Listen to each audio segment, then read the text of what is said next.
Good morning friends.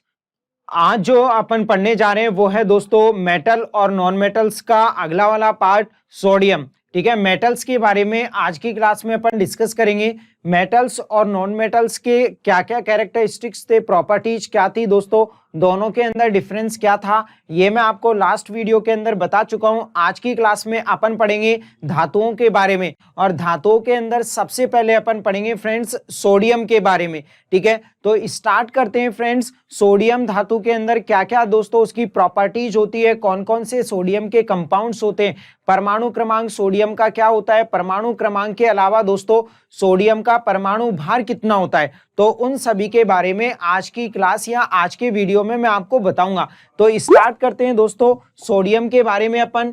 तो start कर देता हूं मैं सोडियम। सोडियम की अगर अपन बात करें दोस्तों, तो सोडियम को रिप्रेजेंट किया जाता है दोस्तों 11Na23 के द्वारा। ठीक है, सोडियम को शॉर्ट में रिप्रेजेंट किया जाता है Na, और क्लियरली इसे रिप्रेजेंट किया जाता है 11Na23। ठीक है, जो नीचे वाला नंबर होता है वो नीचे वाला नंबर दोस्तों परमाणु क्रमांक को बताता है, जबकि ऊपर वाली संख्या बताती है दोस्तों किसको, ऊपर वाली संख्या परमाणु भार को बताती है। सोडियम का परमाणु क्रमांक हो गया दोस्तों 11, जबकि सोडियम का परमाणु भार हो गया दोस्तों फ्रेंड्स कितना हो गया, 23 हो गया। सोडियम की अगर अपन बात करें तो सोडियम एक प्रकार का अभिक्रियाशील तत्व होता है। धातुओं के बारे में अपन पढ़ रहे हैं। सोडियम एक प्रकार की धातु है, और कैसी धातु है दोस्तों, अभिक्रियाशील धातु है, या सोडियम को कहा जा सकता है अभिक्रियाशील तत्व।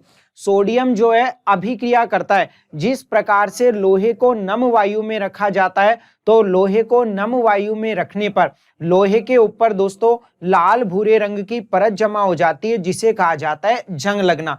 ठीक उसी प्रकार से सोडियम भी एक प्रकार का अभिक्रियाशील तत्व होता है। अगर अपन इलेक्ट्रॉनिक विन्यास की बात करें दोस्तों, तो सोडियम का इलेक्ट्रॉनिक विन्यास होता है कितना, सोडियम का इलेक्ट्रॉनिक विन्यास होता है परमाणु क्रमांक है 11, तो दोस्तों इलेक्ट्रॉनिक विन्यास हो जाएगा 1s2 2s2 2p6, और इसके बाद दोस्तों 3s1, 1s2 2s2 2p6 3s1। Last वाला जो इलेक्ट्रॉन जा रहा है वो दोस्तों s उपकोष में जा रहा है। अर्थात ये कि सोडियम किस ब्लॉक का तत्व होता है, सोडियम तत्व होता है दोस्तों s ब्लॉक का तत्व। s ब्लॉक के अंदर आता है दोस्तों सोडियम। और आपको पता होगा आवर्त सारणी के अंदर s ब्लॉक के अंदर दोस्तों दो प्रकार के वर्ग आते हैं, वर्ग नंबर 1 और वर्ग नंबर 2। आवर्त सारणी का वर्ग नंबर 1 और वर्ग नंबर 2 दोस्तों ये दोनों वर्ग एस ब्लॉक के अंदर आते हैं। और इन दोनों वर्गों के अंदर सोडियम किस वर्ग का तत्व है, तो सोडियम वर्ग नंबर 1 का तत्व होता है, और वर्ग नंबर 1 को कहा जाता है क्षारीय धातु वर्ग। वर्ग नंबर 1 को कहा जाता है क्षारीय धातु वर्ग, जबकि वर्ग नंबर 2 को बोला जाता है क्षारीय मृदा धातु वर्ग। तो एक पॉइंट अपना यहां से बना दोस्तों, क्या तीसरे नंबर का पॉइंट अपना बना कि सोडियम दोस्तों क्षारीय धातु वर्ग के अंदर आता है। और क्षारीय धातु वर्ग किस वर्ग को कहा जाता है, क्षारीय धातु वर्ग बोला जाता है दोस्तों वर्ग नंबर 1 को। याद रखना है दोस्तों, आवर्त सारणी के अंदर फ्रेंड्स जो खड़ी वाली लाइंस होती है, इन खड़ी वाली लाइंस को कहा जाता है वर्ग, जबकि क्षैतिज जो लाइंस होती है इन क्षैतिज लाइंस को कहा जाता है आवर्त। आवर्त सारणी के अंदर आवर्त की संख्या है 7, और खड़ी वाली लाइंस वर्गों की संख्या है दोस्तों 18। सोडियम आता है वर्ग नंबर 1 के अंदर, और वर्ग नंबर 1 को दोस्तों आप किस प्रकार से याद कर सकते हो, तो ये भी याद कर लीजिए। वर्ग नंबर 1 को याद किया जा सकता है हे ना हे ली ना की रब से फरियाद, हेली ना की रब से फरियाद। Hydrogen, lithium, sodium, potassium, rubidium, caesium, francium. Total वर्ग नंबर 1 के अंदर तत्व आते हैं दोस्तों कितने, 7 एलिमेंट आते हैं, और जिनके अंदर सोडियम का स्थान कौन सा है, तीसरा स्थान है। यानी कि सोडियम किस आवर्त के अंदर आता है, तो यहां से एक और पॉइंट बनता है, सोडियम आता है दोस्तों कौन से आवर्त में, आवर्त नंबर 3 के अंदर।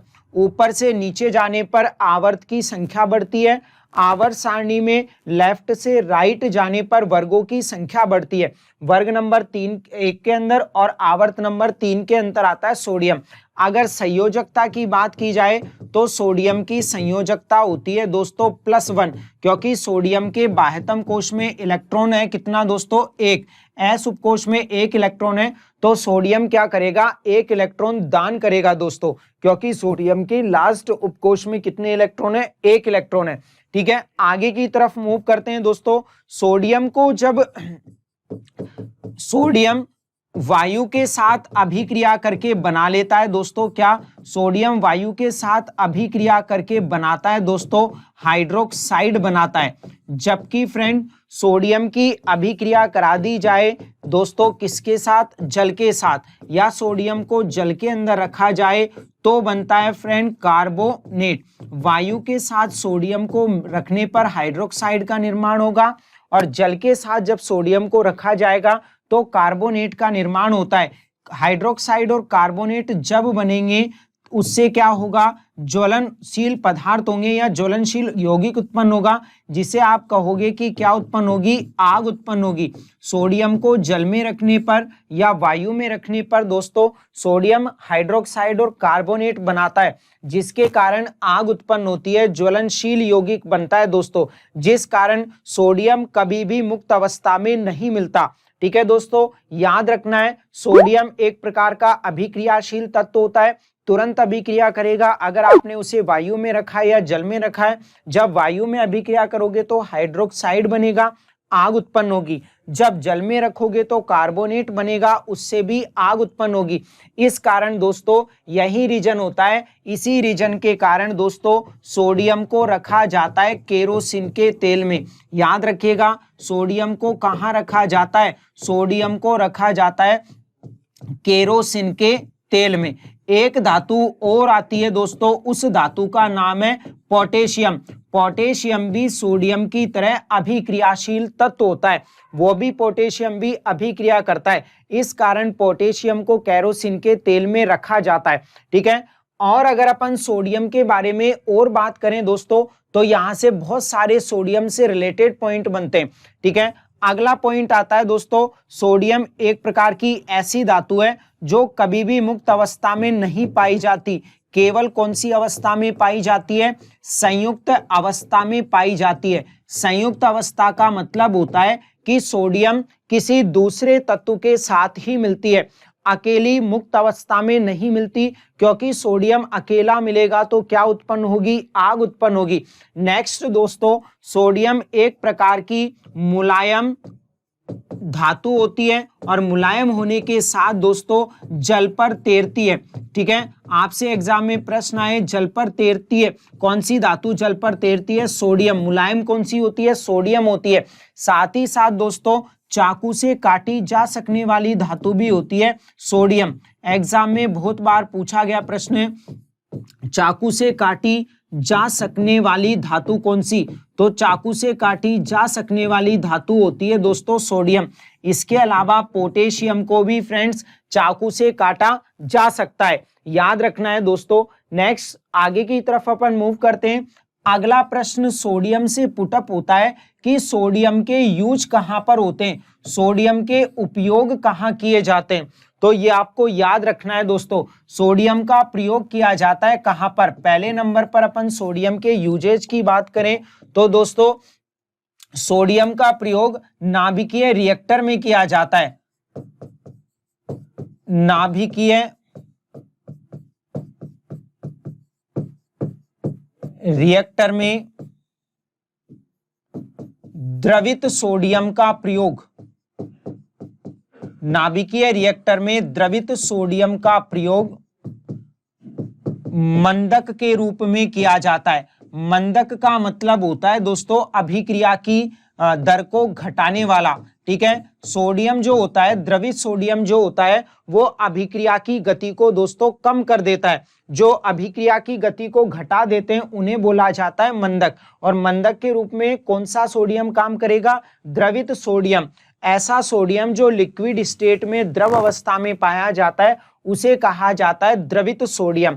इसके अलावा दोस्तों सोडियम का और प्रयोग किया जाता है कहां पर, सोडियम जो वाष्प होती है, सोडियम की जो वाष्प होती है उसे सोडियम वाष्प बोला जाता है। और सोडियम वाष्प का प्रयोग किया जाता है कहां पर, सोडियम वाष्प का प्रयोग किया जाता है सोडियम लैंप में। सोडियम वाष्प का प्रयोग सोडियम लैंप के अंदर किया जाता है। जो सड़कों पर जो लैंप लगे होते हैं सोडियम लैंप, उन सोडियम लैंप में सोडियम वाष्प का प्रयोग किया जाता है। और सोडियम लैंप का जो रंग होता है वो रंग होता है कैसा, पीला रंग होता है। ये भी आपको ध्यान रखना है। एग्जाम में प्रश्न यहां से किस प्रकार से आएगा कि सोडियम लैंप के अंदर कौन सी गैस का प्रयोग किया जाता है, सोडियम वाष्प का प्रयोग किया जाता है। या आपसे कहा जा सकता है सड़कों पर जो पीले कलर की जो लाइट होती है वो लाइट किसके कारण से उत्पन्न होती है, सोडियम वाष्प के कारण उत्पन्न होती है। आपको याद रखना है दोस्तों, प्रश्न यहां से पुटअप हो सकता है, बस लैंग्वेज यहां पर दोस्तों चेंज कर दी जाएगी। थर्ड नंबर पे आता है दोस्तों अपस्फोटन रोधी के रूप में। सोडियम का प्रयोग अपस्फोटन रोधी के रूप में भी किया जाता है। अब आप सोचोगे कि अपस्फोटन रोधी क्या होता है दोस्तों, तो अपस्फोटन का मतलब होता है दोस्तों आवाज आना।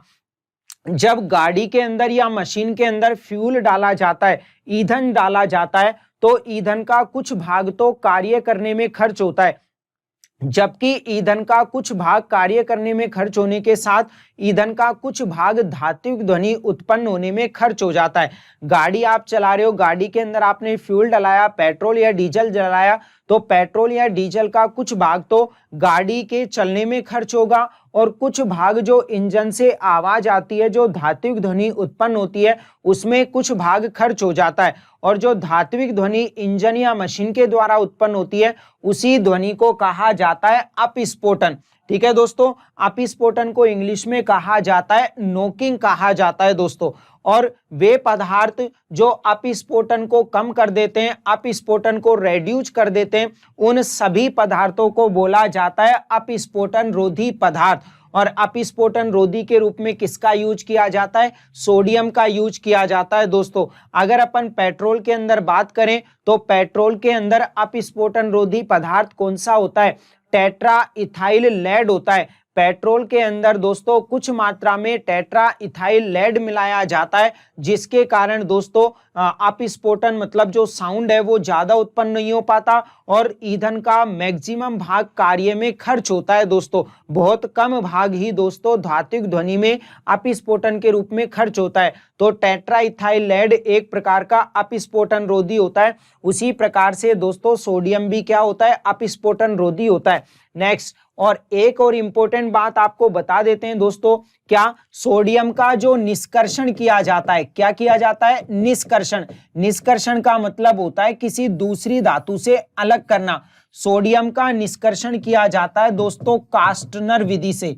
एग्जाम में पूछा गया प्रश्न कि सोडियम का निष्कर्षण किस विधि से किया जाता है, कास्टनर विधि से किया जाता है। लेकिन अगर अपन द्रवित सोडियम की बात करें, लिक्विड स्टेट वाले सोडियम की बात करें, तो द्रवित सोडियम का जो निष्कर्षण किया जाता है वो निष्कर्षण किया जाता है दोस्तों डाउन विधि के द्वारा। दो प्रकार की विधि होती है जिनके द्वारा सोडियम का निष्कर्षण किया जाता है। एक विधि तो कहलाती है कास्टनर विधि और दूसरे नंबर की विधि को बोला जाता है दोस्तों कौन सी विधि, डाउन विधि। डाउन विधि से द्रवित सोडियम का, जबकि कास्टनर विधि से सिंपल सोडियम का निष्कर्षण किया जाता है। तो यहां से कौन कौन से पॉइंट्स बने अपने पास, सोडियम अभिक्रियाशील तत्व होता है, ठीक है, जल के साथ रहेगा तो कार्बोनेट बनाएगा, वायु के साथ हाइड्रोक्साइड बना देगा। इस कारण सोडियम को केरोसिन के तेल में रखा जाता है। सोडियम केवल मुक्त अवस्था में मिलता है, मुलायम धातु होती है, जल पर तैरती है, चाकू से काटी जा सकने वाली धातु है। एस ब्लॉक के अंदर आती है, वर्ग नंबर 1 में, आवर्त नंबर 3 में एस ब्लॉक का एलिमेंट होता है, सोडियम संयोजकता होती है +1। ठीक है, अगला चलते हैं दोस्तों। अब आते हैं सोडियम के कंपाउंड। कंपाउंड मीन्स हो गया दोस्तों यौगिक। सोडियम के यौगिक कौन कौन से होते हैं, तो फर्स्ट नंबर पर सोडियम का यौगिक आता है दोस्तों NaCl। ठीक है, NaCl। अब इस NaCl का रासायनिक नाम क्या होता है दोस्त, तो NaCl का रासायनिक नाम होता है सोडियम क्लोराइड। Sodium chloride. ठीक है, अब इसका रासायनिक नाम क्या होगा? तो इसका रासायनिक नाम होता है दोस्त क्या? ठीक है, इसे आप कह सकते हो दोस्तों साधारण नमक।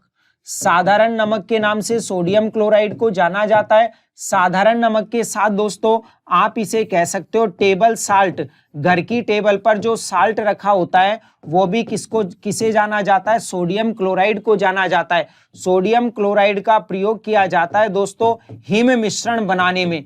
हिम मिश्रण का मतलब ऐसा मिश्रण जिसके कारण दोस्तों किसी भी वस्तु का जो गलनांक है वो कम हो जाता है। जैसे आपको बर्फ अगर जल्दी जमानी है तो उसके अंदर किसका मिश्रण आपको डालना पड़ेगा? सोडियम क्लोराइड का मिश्रण आपको डालना पड़ेगा, जिसके कारण जो बर्फ है उस बर्फ का गलनांक दोस्तों बहुत ज्यादा हो जाता है और बर्फ आसानी से पिघल नहीं पाती और जल्दी ही जम जाती है। तो कि बर्फ को जल्दी से जमाने के लिए दोस्तों हिम मिश्रण सोडियम क्लोराइड का प्रयोग किया जाता है। याद रखना है दोस्तों, साधारण नमक होता है NaCl। इसके बाद दोस्तों सेकेंड नंबर पर सोडियम का यौगिक आता है दोस्तों NaOH। ठीक है, NaOH। अगर अपन इसके रासायनिक नाम की बात करें दोस्तों तो NaOH का रासायनिक नाम होता है सोडियम हाइड्रोक्साइड। NaOH का रासायनिक नाम होता है सोडियम हाइड्रोक्साइड। ठीक है, याद रखना है सोडियम हाइड्रोक्साइड। ठीक है, और किसे जाना जाता है सोडियम हाइड्रोक्साइड को? तो सोडियम हाइड्रोक्साइड का जो दैनिक नाम होता है वो दैनिक नाम क्या होता है? इसका दैनिक नाम होता है कास्टिक सोडा। Caustic soda. और कास्टिक सोडे के अलावा इसको बोला जाता है दाहक सोडा। दाहक सोडा, कास्टिक सोडा या दाहक सोडा के नाम से जाना जाता है सोडियम हाइड्रोक्साइड को दोस्तों। और ये याद रखना है सोडियम हाइड्रोक्साइड का जो पीएच मान होता है वो होता है 14। ठीक है, पीएच मान 14 है तो सोडियम हाइड्रोक्साइड क्या होगा? एक प्रकार का प्रबल क्षार होता है दोस्तों। प्रबल क्षार होता है सोडियम हाइड्रोक्साइड जिसका पीएच होता है 14। अब थर्ड नंबर पर सोडियम का जो कंपाउंड आता है वो आता है दोस्तों क्या? सोडियम का कंपाउंड आ जाता है Na2CO3.10H2O। Na2CO3.10H2O। ठीक है, क्या रासायनिक नाम होगा? तो इस कंपाउंड का रासायनिक नाम होगा दोस्तों क्या? रासायनिक नाम हो जाएगा sodium carbonate. Sodium carbonate. Na का मतलब सोडियम, CO3 का मतलब हो गया फ्रेंड कार्बोनेट, सोडियम कार्बोनेट। या आप इसको एक नाम से और बोल सकते हो, सोडियम कार्बोनेट के अलावा इसका एक और रासायनिक नाम हो गया sodium carbonate decahydrate. Sodium carbonate decahydrate. इसके अलावा दोस्तों सोडियम कार्बोनेट को जाना जाता है दोस्तों वॉशिंग सोडा। वॉशिंग सोडा या दोस्तों कौन सा सोडा? वॉशिंग सोडा, या इसे आप कह सकते हो धावक सोडा। वॉशिंग सोडा या धावक सोडा। ठीक है, कपड़े धोने के लिए किस सोडे का यूज किया जाता है? सोडियम कार्बोनेट का प्रयोग किया जाता है। वॉशिंग सोडा या धावक सोडा। इसके बाद दोस्तों थर्ड नंबर पर आपका जो कंपाउंड आता है वो कंपाउंड आ जाता है कौन सा? थर्ड नंबर पर कंपाउंड आ जाता है NaHCO3। जब दो यौगिकों के मध्य में H लग जाता है तो H का मतलब होता है क्या? H का मतलब होता है बाई। सोडियम और कार्बोनेट के मध्य लग गया H तो क्या नाम हो गया इसका? तो इसका रासायनिक नाम हो गया दोस्तों सोडियम बाई कार्बोनेट। H लग गया तो मीन्स क्या हो गया? Sodium by carbonate. इन तीनों यौगिकों से सोडियम के प्रश्न बहुत ज्यादा पुटअप होते हैं। ठीक है, सोडियम बाइकार्बोनेट। और इसका जो दैनिक नाम है, सामान्य नाम है, वो हो जाएगा दोस्तों बेकिंग सोडा। बेकिंग पाउडर बनाने में किस सोडे का यूज किया जाता है? सोडियम बाइकार्बोनेट का। बेकिंग सोडा या बेकिंग सोडे के अलावा इसे आप कह सकते हो खाने वाला सोडा। ठीक है, तो ये सूत्र हो गया बेकिंग सोडा या खाने वाला सोडे का दोस्तों। ठीक है, इसके अलावा नेक्स्ट आगे की तरफ चलते हैं दोस्तों। अगला सोडियम का कंपाउंड आता है कौन सा? तो फोर्थ नंबर पर कंपाउंड आ जाता है Na2B4O7.10H2O। Na2B4O7.10H2O। क्या रासायनिक नाम होगा? तो इसका रासायनिक नाम होगा दोस्तों क्या? इसका रासायनिक नाम हो जाएगा sodium tetraborate. Sodium tetra borate decahydrate, sodium tetraborate decahydrate, ठीक है। और सामान्य नाम की बात करें तो सोडियम टेट्राबोरेट डेकाहाइड्रेट को बोला जाता है दोस्तों बोरेक्स या सुहागा, बोरेक्स या सुहागा। तो बोरेक्स या सुहागे का सूत्र हो गया Na2B4O7, ठीक है दोस्तों। इसके बाद नेक्स्ट आगे की तरफ अपन चलते हैं दोस्तों। अगला सोडियम का कंपाउंड आता है 5वें नंबर पर Na2S2O3, Na2S2O3 डॉट आ जाता है दोस्तों 7H2O, ठीक है। Na2S2O3 डॉट 7H2O क्या रासायनिक नाम होगा? इसका रासायनिक नाम होगा दोस्तों सोडियम थायोसल्फेट, सोडियम थायोसल्फेट।